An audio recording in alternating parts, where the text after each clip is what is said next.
So, good day everyone. Our topic for today is about the chapter 21, Exile in the Dapitan of Dr. Jose Rizal. So, the quoted poem there is, "Hurled out into exile from the land I adore, my future all dark and no refuge to seek. My roseate dreams hover around me once more, sole treasures of all life to me bore. The fates of the youths with sincerity speak." So, as he wrote that poem, he expressed his sadness about being exiled from his beloved country. And he's facing a dark future but still holding on to his youthful ideals. This reflects his sadness in exile but also his determination to keep his dreams and faith alive. Moving forward to the subtopic, Arrival in Manila on June 26, 1892. So, Rizal and his sister Lucia arrived on the steamer Don Juan. They were met by armed guards who inspected their luggage, and then after that, they stayed at Oriente Hotel. Then, after checking in at Oriente Hotel, Rizal visited Governor Despujol in Malacanang but were asked to return at evening. So, at 7 p.m., he was granted an interview by Governor Despujol where his request for his father's liberty was approved but not for his brothers and brothers-in-law. That same night, Rizal met leaders like Apolinario Mabini, Andres Bonifacio, Ambrosio Salvador, Pedro Serrano Lactao, and Timoteo Paez. Then he explained to them his plan to establish the La Liga Filipina. And Rizal was riling fellow Filipino to unite to work together for reforms. Then, mind you that reform means to make changes or improve. Then, Rizal was accompanied by his friends and he took the train at the Tutuban station and visited Malolos, Bulacan, San Fernando, Pampanga, Tarlac, and Bacolor. But his presence caused a sensation among Filipinos and Spaniards were worried, fearful of his influence. Then, the government spies watched his every movement. All homes were searched and every person in his company was under suspicion. The organization was founded in Doroteo Ongjuanco's home in Elias Street, Tondo, Manila. A large gathering of patriots attended this historic event. The officers of the new civic association were elected under Rizal's supervision. They were as follows: President Ambrosio Salvador, Fiscal Agustin de la Rosa, Treasurer Bonifacio Arevalo, Secretary Deodato Arellano. The aims of La Liga Filipina as written by Rizal in its constitution were to unite the whole archipelago into one compact and homogeneous body. Number 2, mutual protection in every want and necessity. Number 3, defense against all violence and injustices. Number 4, encouragement of instruction, agriculture, and commerce. And lastly, number 5, study and application of reforms. Moving forward to the next topic, deportation to Dapitan on July 7, 1892. So, only 4 days after forming the La Liga Filipina, Rizal was summoned again to Malacanang. Governor Despujol accused him of possessing anti-friar pamphlets titled Pobres Frailes or the Poor Friars, which mocked the friars for having or being wealthy despite of their vows of poverty. The reasons for his deportation were as follows. He published books and articles abroad which showed disloyalty to Spain and which were frankly anti-Catholic and imprudently anti-friar. Next, there was found in one of the packages a bundle of handbills entitled Pobres Frailes, in which the patient and humble generosities of Filipinos is satirized or criticized, and the accusation is published against the customs of the religious order. Then, the novel of El Filibusterismo was dedicated to the memory of 3 traitors, namely Mariano Gomez, Jose Burgos, and Jacinto Zamora, which he indicated on the title page of his novel, The Only Salvation for the Philippines Was Separation from the Mother Country, which is Spain. So why does the security or authorities exaggerate those accusations to Rizal? It's because for them to silence Rizal's influence. Rizal was brought under heavy guard to the steamer Cebu at July 14, 1892, exactly 1 a.m. The steamer left Manila, reaching Dapitan at July 15, 7 p.m. Rizal was handed by Captain Diegas to Captain Ricardo Carnicero. Rizal began his exile in Dapitan in July 17, 1892, which lasted until July 31, 1896, so 4 years. Moving forward to his life in Dapitan. So, upon arrival, Rizal was told he could stay at the Jesuit Mission House, but only if he retracted his views, declared loyalty to Spain, and lived as a devout Catholic. Rizal refused. Instead, he lived with Captain Ricardo Carnicero, the political military governor of Dapitan. So, and to everyone's surprise, Rizal and Carnicero became friends.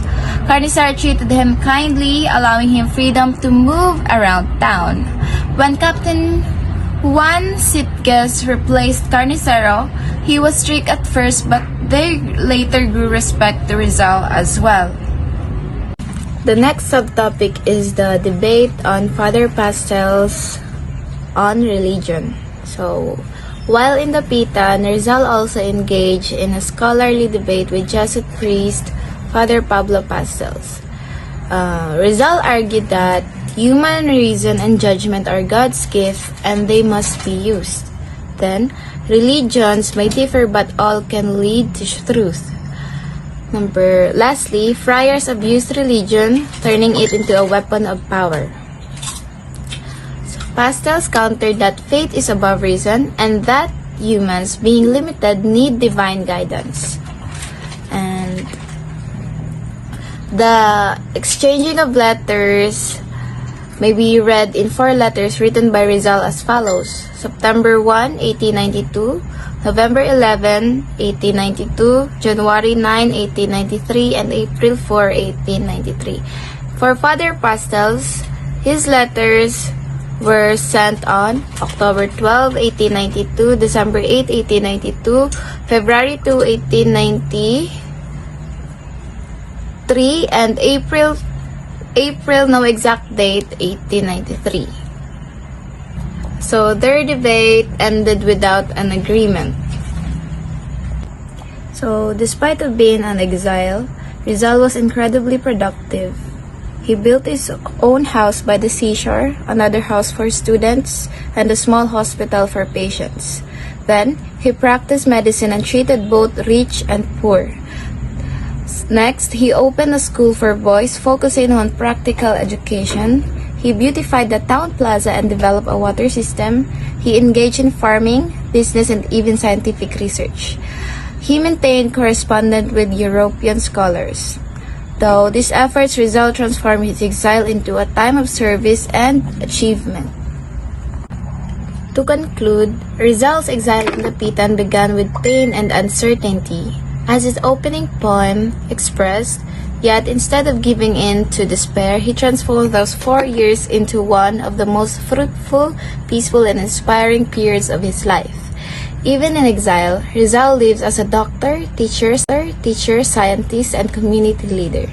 He remained committed to service and to the ideals he held dear. His years in Dapitan proved that a true hero cannot be silenced. His spirit of sacrifice and love for his people endured no matter the circumstances. So, hi, my name is Abigail Ann Balandras. So, I am the second reporter on Chapter 21. So, our title is Exile in Dapitan. So, my first topic is describing his life in Dapitan. Rizal wrote to Blumentritt on December 19. 1893. So, dito sa sinulat ni Rizal na letter kay Blumentritt noong December ay dinedescribe niya kung ano nga ba yung nangyari sa kanya doon sa dapitan nung na-exile siya.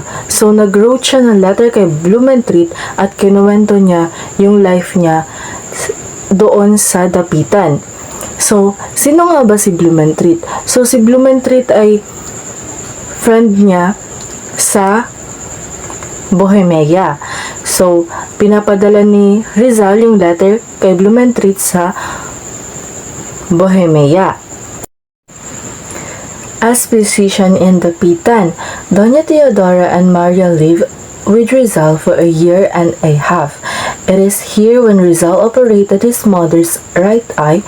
Though the operation was successful, his mother had wound infection after ignoring Rizal's instruction of not removing the bandage.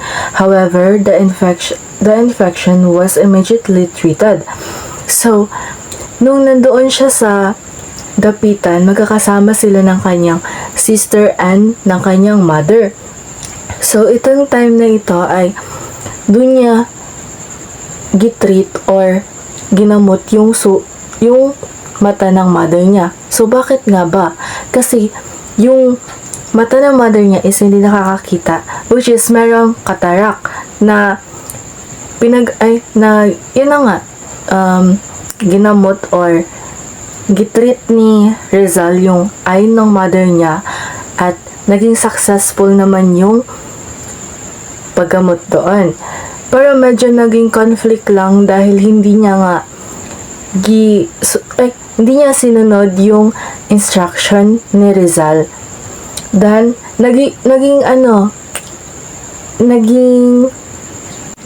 naging famous physician siya nung time na nasa dapitan siya, which is dinayo na siya ng iba't ibang tao sa iba't ibang lugar.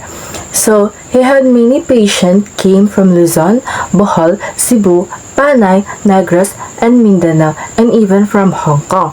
O, diba? Sa sobrang famous physician niya, ay kahit yung sa ibang bansa is pumupunta lang sa may dapitan para magpagamot kay Rizal. So, Don Ignacio Tumarong paid him 3,000 pesos. An Englishman paid him 500 pesos. Don Florencio Azacarga paid him a cargo of sugar. Rizal became interested in the local medicine. Rizal prescribed medicinal plants to his poor patient. So, if ever na wala kang mabayad kay Rizal kapag nagpagamot ka sa kanya or nagpa-check ka sa kanya, okay lang sa kanya kasi meron nga siyang pinaprescribe na mga halamang gamot, which is yun yung tumutulong sa mga let's say poor patient niya na para matreat lang yung mga sakit nila. So, Rizal as engineering. So, way back nung time na nag-aaral pa siya sa Ateneo. So, nung time na nag-aaral siya sa Ateneo, ay pinag-aralan niya rin kung paano maging isang engineering. Or, pinag-aralan niya yung mga trabaho ng engineering. Which is, doon siya nakakuha ng title na expert surveyor or sa Spanish pa ay perito agrimensor, which is yun na nga na-obtain niya nung time na nag-aaral, na-obtain niya yung title na yun nung time na nag-aaral pa siya sa Ateneo, which is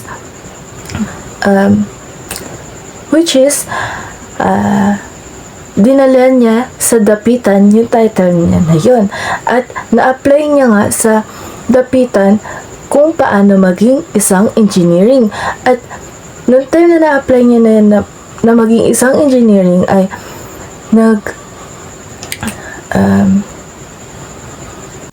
So in the Pitan, he applied his knowledge of engineering by constructing a system of waterworks in order to furnish clean water to the town people. So, nung time nga na nandoon na siya sa Dapitan, ay in-apply niya yung knowledge niya or yung pagiging isang engineering niya by constructing a water system or waterworks para ma-furnish yung clean water doon sa town na yon or doon sa may Dapitan. So, nung time na natapos niya na or naging nung time na naging successful na yung ginawa niyang water system, ay may isang American engineering na si Mr. Harry F. Cameron nag-praise si Rizal doon sa knowledge niya as a engineering. So the next thing that Jose Rizal did on the Pitan is the civic projects for the Pitan. Projects which is marami, diba? When Rizal arrived in the Pitan, he was sad to see it dirty, unkept, and unprogressive. He decided to improve it to the best of his God-given talents and to awaken the civic consciousness of its people. He wrote for Father Pastels, "I want to do all that I can for this town." So, galing si Dr. Jose Rizal sa Manila at nung nag-arrive siya sa Dapitan, ay nakita niya ay yung lugar na napakarumi, na parang hindi inalagaan, tapos walang progressive na parang walang improvement, ganun. Tapos, nag-decide siya sa sarili niya na i-improve niya yung lugar na yun na sa lahat na makakaya niya, sa lahat ng ibigay ni God na talent sa kanya, na at sinulat niya ito kay Father Pastel na I want to do all that I can for this town. Aside from constructing the town's first water system, he spent many months draining the materials in order to get rid of the malaria that infested the Pitan. He knew as a European's trained physician that malaria is spread by the mosquitoes which thrive in swamp places. So, as a European trained physician, ay alam ni Dr. Jose Rizal kung ano yung mga reason kung bakit nagkakaroon ng malaria or saan ba nanggagaling ang isang malaria, which is nagsaspread yung mga mosquitoes doon sa mga swampy places or sa mga basang lugar or sa mga basang something na basa dyan sa paligid nyo. So, other civic project of Rizal was the beautification of the Pitan. With the help of his former Jesuit teacher and friends, Father Francisco Sanchez, he remodeled the town plaza in order to enhance its beauty. He jokingly remarked that he would make it nicely so that it could rival the best in Europe. In front of the church, Rizal and Father Sanchez made a huge relief map of Mindanao out of earth, stone, and grass. This map will adorns the town plaza of the Pitan. So, hindi lang siya naging isang engineering or physician doon na bukod sa ginawa niyang water system at tinulungan niya may mga sakit, ay ginawa niya rin yung pagiging artistic niya when it comes doon sa plaza. Ay pinaganda nila ni Father Sanchez at kasama yung mga friends niya na pagandahin yung kanilang plaza. So let's talk about Dr. Jose Rizal as educator. He accepted boys 12 to 16 years of age for his Dapitan Community School located inside his private estate in Talisay. Most of the boys came from Mindanao but some were from Luzon, which is meron kasing octagonal na parang bahay si Jose Rizal na doon po nagdo-dorm yung mga tinuturuan niya, which is ang tinuturo niya po is arithmetic, Spanish, and English. Bale, yung tinuturuan niya lang po ay 12 to 16 years old.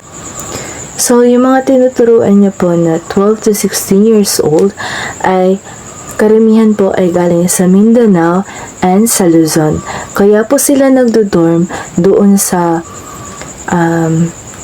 dormitory ni Dr. Jose Rizal dahil po malalayo po yung bahay nila. And ang tawag po doon ay Casa Quadrada at Casa Redonda. Yung dormitory po na yun ay located lang po siya sa Talisay, which is doon po sa private property ni Dr. Jose Rizal. So, in 1893, Rizal established a school in Dapitan where he taught local boys. His school was unique as it combined both academic and partial education. So, kay Dr. Jose Rizal po kasi ay napakahalaga ng edukasyon, lalo na po sa mga kabataan. Gusto niyang baguhin yung gusto niya po magkaroon ng pagbabago sa pamumuhay ng mga tao doon sa Dapitan. At naniniwala po siya na yung pagbabago na yon ay nagsisimula sa edukasyon. So, si Dr. Jose Rizal ay nagtayo ng isang boys' school noong 1893 at hanggang nung exile niya noong 1896. So, bukod po doon sa gusto niyang pagbabago na ituturo doon sa mga estudyante niya, gusto niya rin ituro yung mga knowledge na meron siya doon sa mga estudyante niya. So, let's talk about kung ano ba yung mga schedule ng classes niya. So, ang klase ni Dr. Jose Rizal ay 2 p.m. to 4 p.m. So, Monday and Wednesday ay nakaset po siya sa Spanish language. Bale, yung tinuturo niya po ay tungkol sa Spanish na dapat yung estudyante niya ay mag-Spanish language din po. And then, Tuesday and Friday were days set for the study of mathematics, arithmetic, geometry, and algebra. And Thursday and Saturday were set for English lessons. Bale, pag English lesson, dapat ang language mo lang po ay English. So, yung strategy naman po ni Rizal kung paano niya i-divide yung estudyante niya is according po doon sa height nila. Which is, yung height po nila ay tinatawag ay grande kapag mataas at pequeños kapag naman po maliit. Then, the top among Rizal scholars was called emperador. Pag di ba sa atin, honor student. Sa kanya naman po, kapag scholar ka, ay ang tawag sa'yo ay emperador. This was reminiscence of the system of experience as student in the Ateneo de Manila, where his class was divided into Romans and Carhaginias, and the top student was honored as emperor. So, natutunan niya po yun, mga strategies na yon nung nag-aaral pa po siya sa Ateneo de Manila. So, During the recess, the pupils built fires in the garden to drive away the insect, pruned the trees, and matured the soil. Bale, every time na recess time po nila ay hindi lang po sila kumakain. Inaalis din po nila yung mga insect or tinatawag natin pesticide sa mga halaman or sa mga pananim natin. And inaayos din po nila yung soil ng pinagtataniman nila. Outside the class hour, Rizal encouraged them to play games in order to strengthen their bodies. They had gymnastics, boxing, wrestling, stone throwing, swimming, arnis, native fencing, and boating. Bali, every time na wala po silang klase or so, ang pinapagawa po ni Sir Rizal ay pinapagawa po sila ng gymnastic, boxing, wrestling, stone throwing, swimming, arnis, and whatsoever. So, ganun po si Dr. Sir Rizal as a educator. So, let's talk about the Talisay hymn or hymn to the Talisay. So, Dr. Sir Rizal wrote a poem that the title of the poem is Hymn to the Talisay. So, sinulat niya ito nung time na nung na-exile siya doon sa Dapitan at pinakanta niya ito sa kanyang mga estudyante, which is means doon sa poem na yon ay nagtutukoy siya na pinipraise niya yung town ng Talisay kung saan siya na-exile doon sa Dapitan, which is nagde-describe siya or dinedescribe niya yung beauty ng Talisay and pinoportray niya yung mga brave na mga children and resourceful na mga tao. And yung skills ng variety of discipline ng mga tao doon sa Talisay, including science, languages, and various craft and weaponry. Which, yun po yung nagtutukoy doon sa Talisay hymn, which is andyan po sa PPT.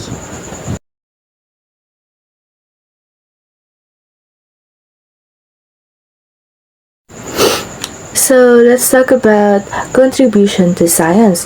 Rizal found Mindanao a rich virgin field for collecting specimens. With his Baroto and accompanied by pupils, he explored the jungles and coast, seeking specimens of insect, shell, and plants. He sent this specimen to the Museum of Europe, especially the Dress Museum. In payment for this valuable specimen, the European scientists sent him specific books and surgical instruments. Bale, si Rizal ay, noong time na nandoon siya sa Dapitan is, na-explore niya yung Mindanao, which is, nalaman niya na rich yung Mindanao sa mga specimen. Which, like, parang unfamiliar specimen. Then, kasama niya si Baroto and yung mga pupils niya na maghanap sila doon sa jungle ng specimen, shell, and coast. And yung mga iba pang plants. And then, nung time na may nahanap si Dr. Rizal na like parang kakaiba na ganito ganyan, so si Dr. Rizal ay gisant niya or pumunta siya doon sa Europe para Europe Museum or Dresd Museum, which is doon niya pinakita na may ganitong specimen plant shells. And doon sa nakita niya ay itong si European scientist naman po ay yung payment na binigay niya kay Dr. Rizal is not a money. Isa pong scientific books and surgical instrument, which is ginagamit niya din naman po for knowledge, new knowledge, yung book, and yung surgical instrument naman po ay ginagamit niya as a physician. So, Rizal discovered some rare specimen which were named in his honor the scientist. Among these were Draco Rizali, or a flying dragon, Apogania Rizali, a small beetle, and Rhacoporus Rizali, a rare frog.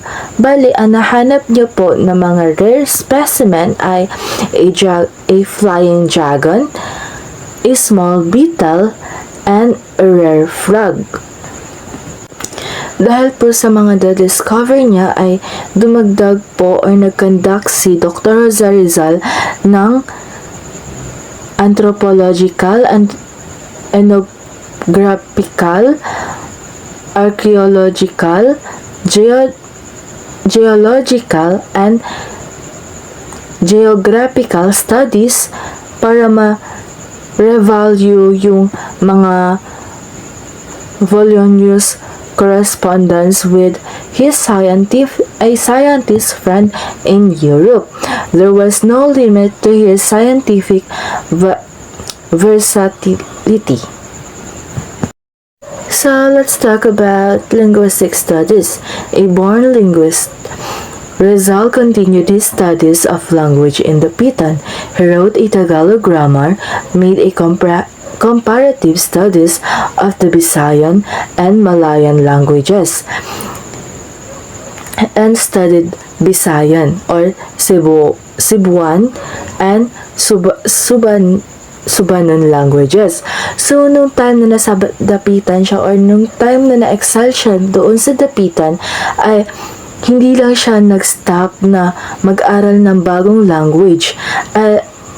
Nag-aral pa rin siya ng mga ibang language at nag-grow siya ng Tagalog grammar na nagko-comparative ito na study sa Visayan and Malayan languages. So, on April 5, 1896, his last year of exile in the Pitan, he wrote to Blumentritt, "I knew I already Visayan, and I speak it quite well. It is necessary, however, to know other dialects of the Philippines."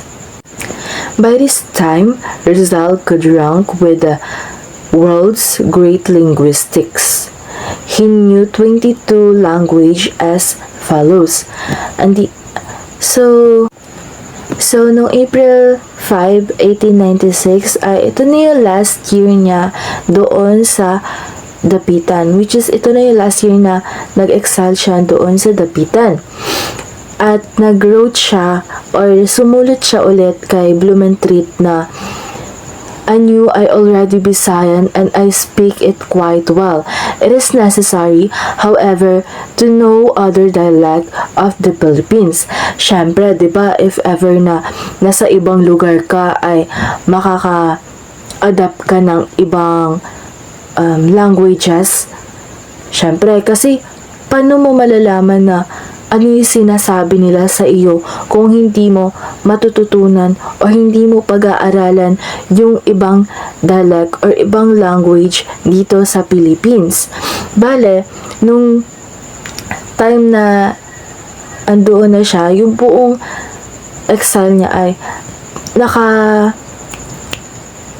nakapag-aral or meron na siyang alam na 22 languages. Andito yung Tagalog, Ilocano, Visayan, Cebuano, Spanish, Latin, Greek, English, French, German, Arabic, Malayan, Hebrew, Sanskrit, Dutch, Kalatan, Italian, Chinese, Japanese, Portuguese, Swedish, and Russian. Yun po yung 22 languages na alam niya. So, let's talk about artistic work in Dapitan. So, Rizal pursued his artistic activity in Dapitan. Bale, nung time na na-exile siya doon sa Dapitan, ay hindi siya nagtigil sa mga gawain niya. Bale, ang ginawa niya ay gipursue niya pa rin yung pagiging artistic niya at dinala niya doon sa Dapitan. So, he contributed painting to the Sister of Charity who were preparing the Sanctuary of the Holy Virgin. Bale, nag-donate siya ng painting doon sa Sister of Charity para doon sa Holy Virgin. He made a sketch of person and things that attract him in the Dapitan. He modeled a statue called the Mother Revenge to stress and moral of the incidents where a puppy of his dog, Syra, was eaten by a crocodile. Bale, yung model ay gumawa siya ng isang statue at pinangalanan niya the Mother's Revenge. A bust of Father Greco, one of his Ateneo professor. So, si Father Greco ay naging professor ni Dr. Jose Rizal or naging teacher ni Dr. Jose Rizal noon nung nasa Ateneo pa siya. Bali, ang bust na ginawa niya ay parang isang sculpture ni Father Greco.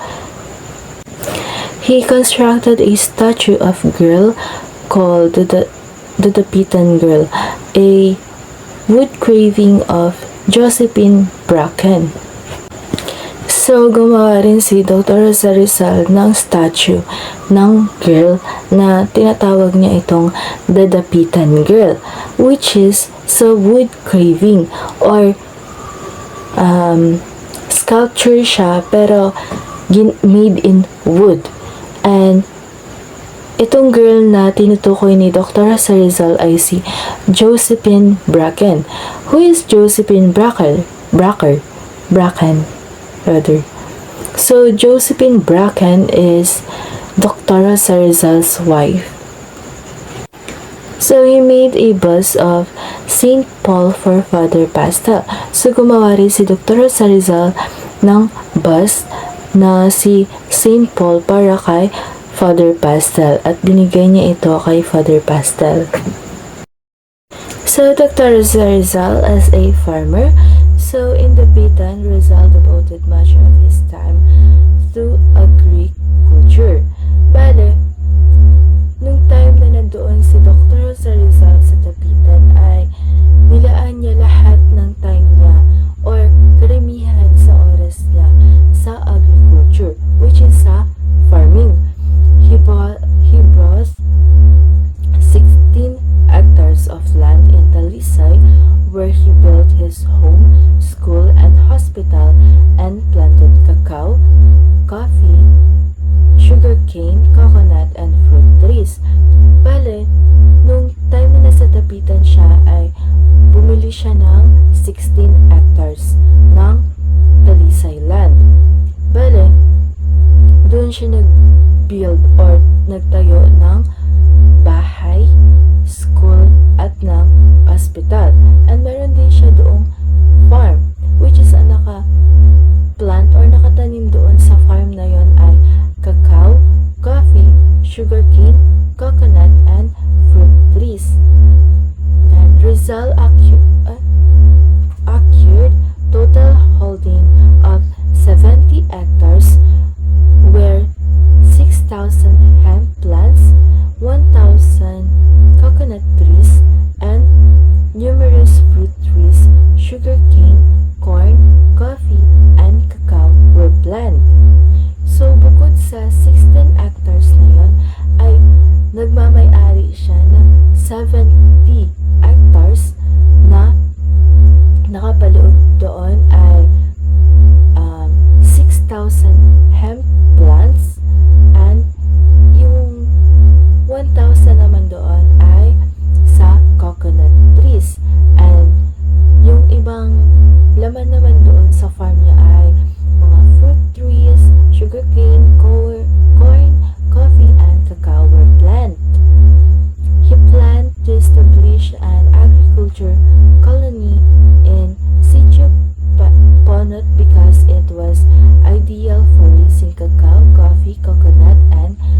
support ng government when it comes sa farming.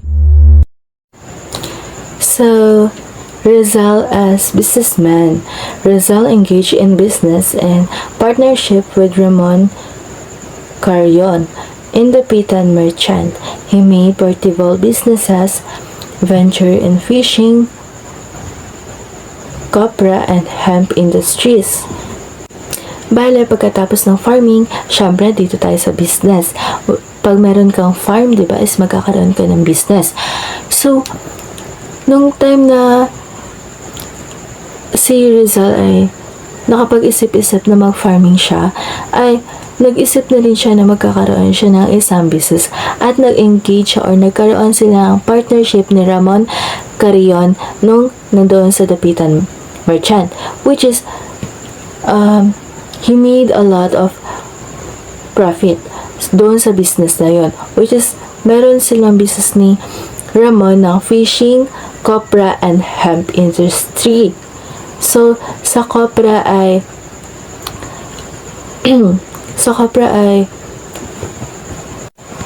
nakukuha ito siya sa mga niyog or should I say coconut oil. Dried coconut kasi siya. And sa hemp industry naman po ay ito na yung mga herbal na galing sa mga halaman, which is ito na yung mga halamang gamot na ginawa niya ring business. So, my last topic is Rizal as inventor.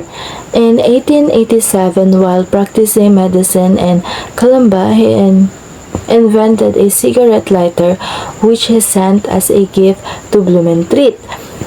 So noong 1887, ay nung nag-practice po siya ng medisina sa Calamba, ay naka-invent po siya ng isang cigarette lighter na iniregalo niya po kay Blumentritt. At yung cigarette lighter naman po na ito ay tinatawag na sulpakan or sulpukan. Ganun po. During his exile in Dapitan, he invented a machine for making bricks. His machine could manufacture about 6,000 bricks daily. So, this is the example of the sulpakan. So, that's all my topic. Thank you for listening. So, good morning everyone, especially to you ma'am. My name is Clea Yolachas and my topic is my retreat. So, sa topic ko po ay dito natin malalaman kung bakit sinulat ni Dr. Jose Rizal ang Mi Retiro or my retreat para sa kanyang ina na si Doña Teodora at kung paano nagsimula ang love story ni Dr. Jose Rizal at Josephine at ang Rizal and the Katipunan. Bilang tugon sa kanyang kahilingan, sumulat si Rizal ng isang magandang tula tungkol sa kanyang mapayapang pamumuhay bilang isang ipinatapong tao sa Dapitan at ipinadala ito sa kanyang ina noong October 22, 1895. This poem was Mi Retiro, My Retreat. Ang tulang Mi Retiro, My Retreat ni Dr. Jose Rizal, isinulat niya noong ipinatapon siya sa Dapitan noong 1892 to 1896. Hiniling ng kanyang ina na si Doña Teodora na muling magsulat ng tula ang kanyang anak na si Dr. Jose Rizal. Sa tula, inilarawan ni Dr. Jose Rizal ang kanyang tahimik na buhay sa tabi ng dagat sa gitna ng kalikasan malayo sa gulo at kaguluhan ng Maynila at Europe. Natagpuan niya ang aliw sa mga ibon, halaman, alon ng dagat, katahimikan ng kapaligiran. Ang paliwanag ng mga tema at mensahe ay pag-ibig sa kalikasan. Inilarawan ni Dr. Jose Rizal ang ganda ng paligid, ang dagat, bundok, hangin at alon. Para sa kanya, ang kalikasan ay nagbibigay ng kapayapaan sa kaluluwa at pahinga sa isip na napagod sa gulo ng mundo. Pagmuni-muni at kapayapaan ng kaisipan. Sa kanyang pag-iisa natagpuan niya ang panahon upang magdilay at magdasal. Pag-alala sa nakaraan at mga mahal sa buhay. Binalikan niya ang mga alaala ng kanyang kabataan, mga kaibigan at pamilya. Pananalig sa Diyos at pag-asa. Kahit malayo at nagdurusa, nanatili ang pananampalataya ni Rizal sa Diyos. Pagtanggap sa kapalaran. Tinanggap ni Rizal ang kanyang kapalaran bilang bilanggo at ipinatapon. Sa halip na magreklamo, ginamit niya ang panahon sa pagpapabuti sa sarili at sa kapwa, tulad ng pagtuturo at pagpapagawa ng mga proyekto sa dapitan. So, matapos ang mahahabang araw na pagtatrabaho, madalas maramdaman ni Rizal ang kalungkutan sa gabi. Miss na ang kanyang pamilya, mga kaibigan at ang masayang buhay niya sa Calamba at sa Europe. Lalo siyang nalungkot nang mamatay si Leonor Rivera noong August 28, 1893. Dahil si Leonor ay matagal niyang minahal. Dito, naghanap si Rizal ng isang taong makapagpapasaya at makapagbibigay ng aliw sa kanyang malungkot na pag-iisa sa dapitan. Dumating naman sa tamang panahon si Josephine Bracken na inilarawan bilang isang magandang dalagang Irish na 18 gulang. Siya ay payat at may buhok na kulay kastanyas, asul ang mga mata, at ang eleganteng kasimplihan sa kanyang pagkatao. Si Josephine ay ipinanganak sa Hong Kong noong October 3, 1876. Sa mga magulang na mga Irish, namatay ang kanyang ina sa panganganak, kaya siya ay inampo ng isang Amerikanong enhenyero na si Mr. Topher. Sa kalaunan ay nabulag. Pagdating ni Josephine Bracken sa dapitan noong February 1895, dumating siya kasama ang kanyang aman na umampon sa kanya, na si Mr. Topher, na noon ay bulag, at isang Pilipina na kasama nila na ang pangalan ay Manuela Orlac. Naglakbay sila mula sa Hong Kong patungo sa malayong bayan ng Dapitan upang magpagamot kay Dr. Jose Rizal na kilala noon bilang isang mahusay na doktor sa mata. Isang reputasyon upang umabot sa hanggang Hong Kong. Sa kanilang pagkikita, nagkagustuhan at nagkaibigan sina Rizal at Josephine. At kalaunan ay nangarap silang magpakasal. Ngunit hindi naging madali ang kanilang pag-iibigan sapagkat tumanggi si Padre Ubak, ang pareng namumuno sa dapitan, na silang ikasal. Nang walang pahintulot ng obispo ng Cebu. Nang malaman ni Mr. Topher ang balak na magpakasal ni Rizal at Josephine, siya ay nagwala sa matinding galit at lungkot dahil hindi niya matanggap na posibilidad na mawawala sa kanya si Josephine. Dahil sa labis na dalamhati, sinubukan niyang magpakamatay sa pamamagitan ng paghiwa ng kanyang lalamunan, ngunit siya ay napigilan ni Rizal. Upang maiwasan ang matinding trahedya, sinamahan ni Josephine si Mr. Topher papuntang Maynila, sakay ang unang barkong paalis. Hindi na gumaling si Mr. Topher dahil ang kanyang sakit sa mata ay hindi magagamot sapagkat ito ay venereal disease.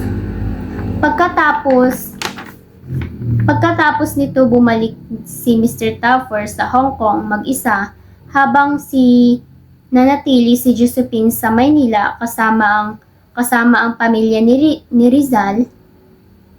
Kalaunan, bumalik siya sa dapitan upang makapiling si Rizal dahil walang pari na pumayag na silang ikasal, nagpasya silang magsumpaan sa harap ng Diyos at ituring ang isa't isa bilang mag-asawa. Gayunman, ikinabigla ito ni Padre Ubak at maraming tsismis at masasamang balita ang kumalat sa dapitan tungkol sa kanila. Sa kabila nito, naging masaya ang buhay ni Rizal at Josephine sa dapitan. Sa mga liham ni Rizal at sa kanyang pamilya, madalas niyang banggitin ang kaligayahan na dulot ni Josephine sa kanya. Hindi na siya naramdaman na nag-iisa at ang dapitan ay naging tahanan ng kapayapaan. So, dito naglalahad ng malungkot ngunit makasaysayang yugto ng buhay ni Dr. Jose Rizal at Josephine Bracken. Sa una, ipinakita rito na si Rizal ay sumulat ng isang tula para kay Josephine. Sa tulang ito, makikita ang pagmamahal, pag-aalala at pangungulila ni Rizal sa kanya.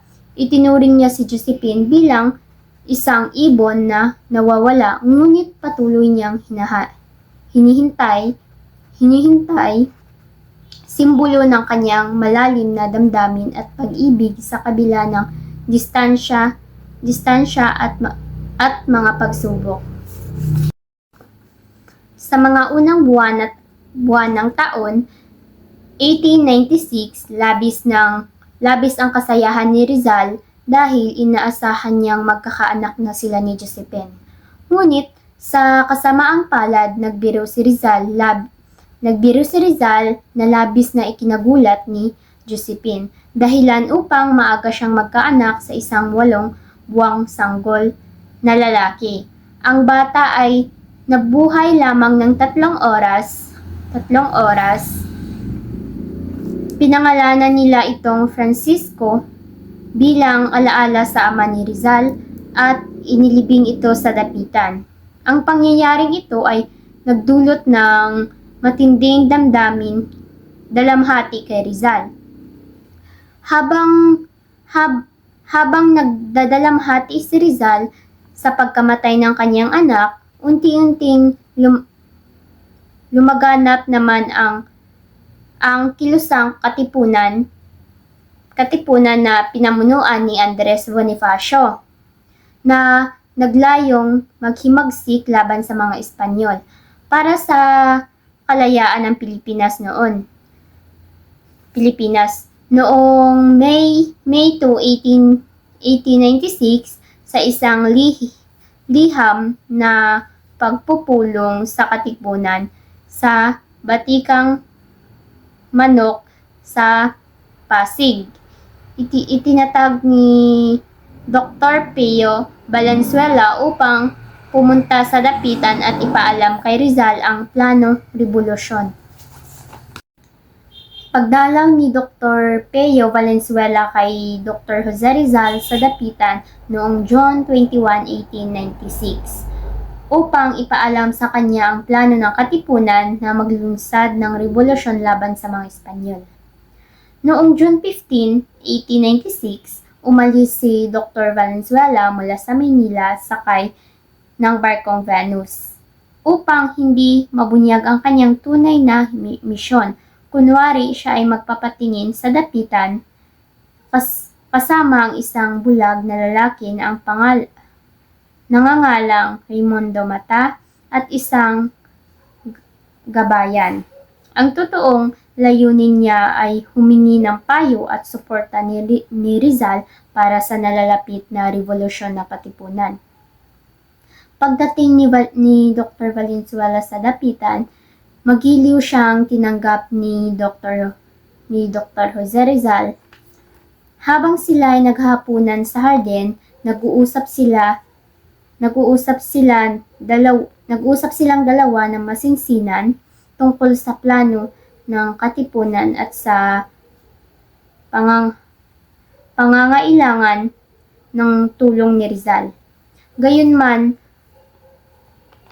tumutol si Rizal sa plano ni Andres Bonifacio na agad naglunsad ng madugong himagsikan.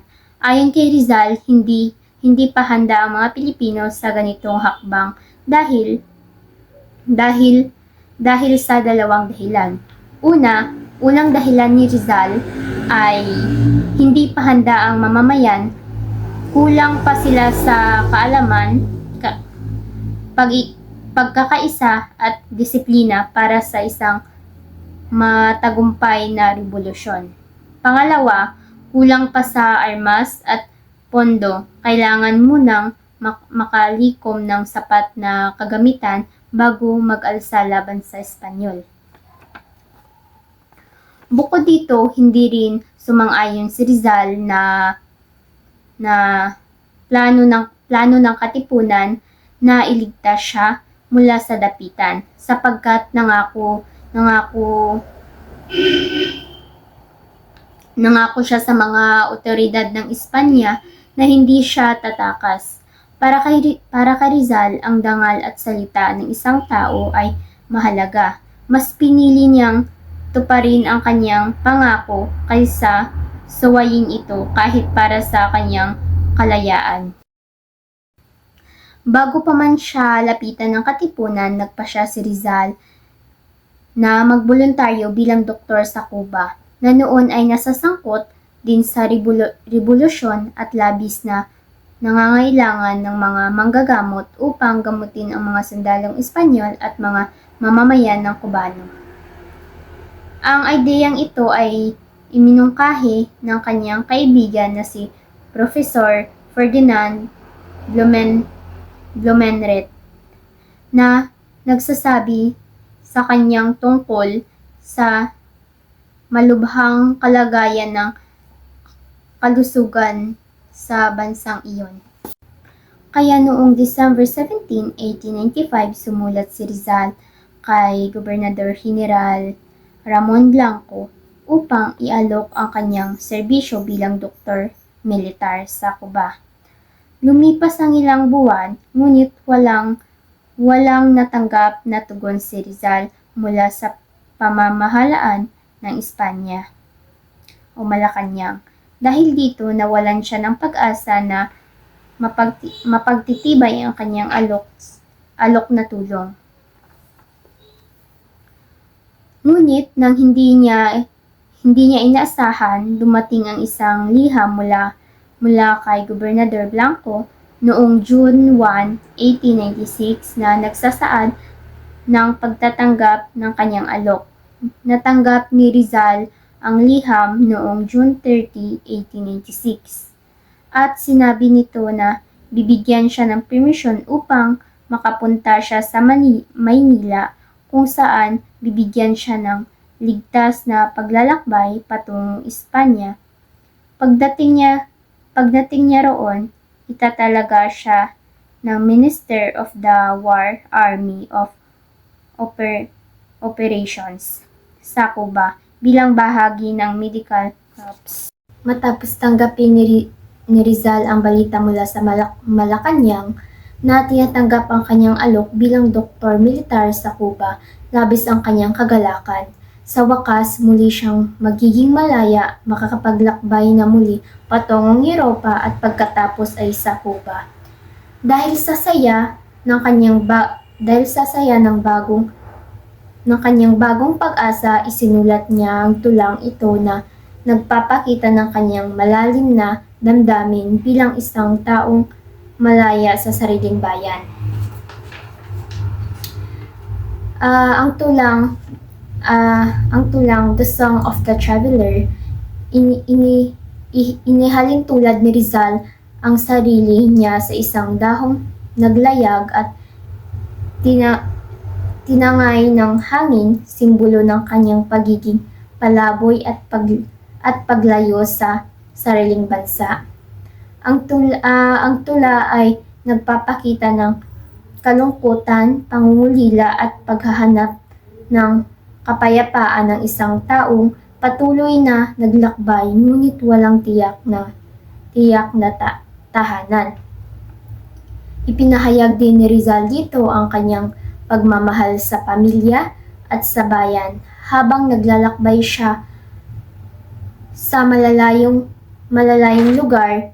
Hindi niya malilimutan ang mga mukha ng kanyang mga mahal sa buhay at ang kanyang pangarap na makamit ang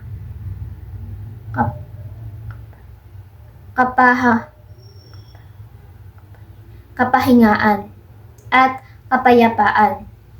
Ngunit sa kabila ng pagod at kalungkutan, patuloy pa rin ang kanyang paglalakbay sa buhay. Dala ang tahanan at tungkulin. So dito ang pagpapaalam ni Dr. Jose Rizal sa Dapitan noong July 31, 1896 na siyang hudyat ng pagtatapos ng kanyang 4 na taong pagpapatapon doon. Umalis siya sa kayang barkong Espanya kasama si Josephine Bracken at ang kanyang kapatid na si Narcissia at pamangkin niyang si Angelica, tatlong pamangkin pa, at 6 sa kanyang mga matapat na mag-aaral. Habang paalis ang barko, maraming taga-Dapitan ang nalungkot at tumangis, lalo na ang mga estudyante niya na hindi kayang sumama kay Rizal dahil sa hirap. Ipinakita rito kung gaano siya kamahal at nirerespeto ng mga tao sa Dapitan dahil sa kanyang kabutihan, malasakit at pagtulong sa kanila.